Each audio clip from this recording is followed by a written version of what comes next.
Minutos, já que a gente falou da Venezuela, vamos falar de um lugar mais agradável. Veneza, por que não? E amanhã já começa o Festival de Veneza, pessoal. E o nosso cineasta 001, o cronista mais ácido da cultura brasileira, Josias Teófilo, já está na Itália nesse momento para acompanhar tudo de perto, que é a 82ª edição do evento, que vai receber diversos artistas, né, Josias? Bom te ver, meu irmão, como a Julia Roberts, o próprio George Clooney, que é uma figurinha carimbada na Itália, e vários filmes inspirados na atualidade, trazendo vários debates, né, que podem acabar sendo inevitáveis, já se antevê diversas polêmicas e debates, mas eu te pergunto aqui, Josias Teófili, diretamente de Itália, até que ponto os festivais, né, cara, e os filmes têm que falar de atualidade e causas? Será que isso tornou uma obrigação, quase um pedágio ideológico que os diretores e produtores têm que pagar? O que você acha? Pois é, Marinho. Então, estou aqui em Veneza para o 82º Festival de Veneza, que é o festival mais antigo do mundo, né? Então, o festival ainda não começou, começa amanhã, mas existe uma grande demanda para se comentar a questão, o tema do momento da esquerda, que é a questão da Palestina, né?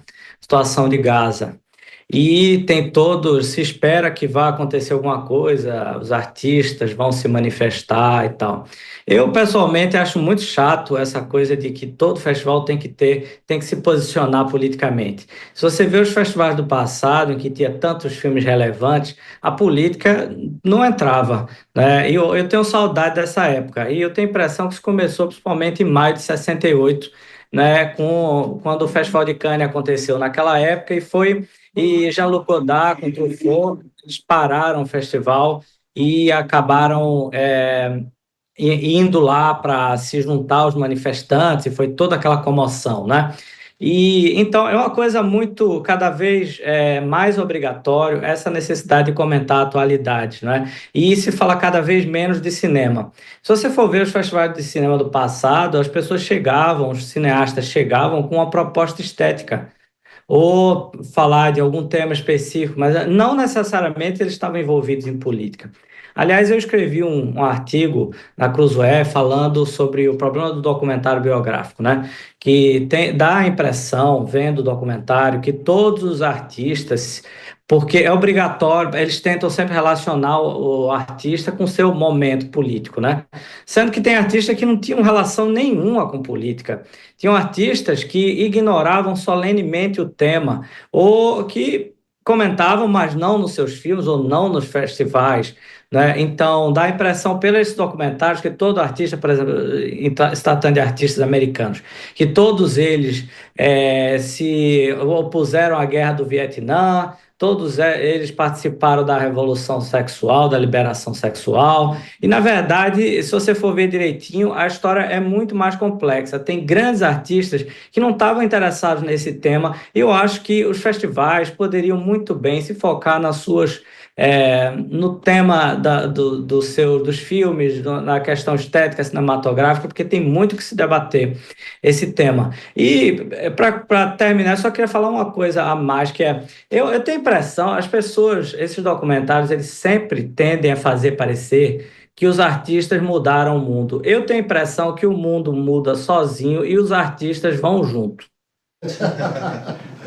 Eu não esperava nada além de uma frase final sonora, pelo menos, desse primeiro comentário. Vamos aqui com o Mano Ferreira, então, Josias. Primeiro, para a próxima pergunta, vamos lá. Estou decepcionado porque eu achei que você ia entrar de uma gôndola mostrando os canais de Veneza. Não gostei, tá muito mirrado esse cenário, hein? Muito mirrado. Muito mirrado. Eu estava esperando uma coluna meio greco-romana, enfim, mas tudo bem. Acabou de falar sobre a questão artística que falta, e aí ele me aparece nesse cenário. Ele é a prova do que o que a gente está dizendo, né? Com essa fuleiragem desse quadrinho aí... Amanhã vai melhorar, que eu vou estar lá no festival mesmo, lá no Nido. Boa. Mas qual que é a grande expectativa para o festival? O que é que a gente pode esperar de melhor? Olha, o principal é o filme do Guilherme Del Toro, o Frankenstein de Guilherme Del Toro. Inclusive, ele disse que não usou inteligência artificial, que fez... Não utilizou aquele fundo verde, né? Fez efeitos práticos, que são efeitos que não utilizam da manipulação digital tão claramente assim, né? E esse daí é o grande... Agora, eu pessoalmente, eu gosto muito de cinema francês, né? Então, eu estou muito animado para ver o filme de François Ozon.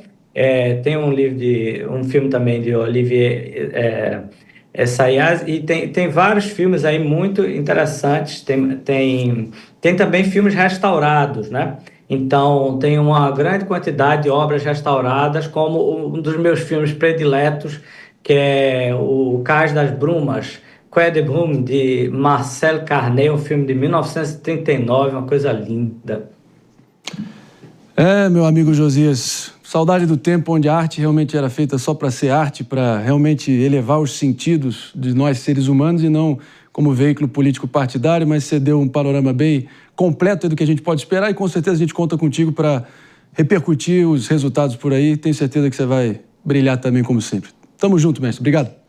Até amanhã. É isso.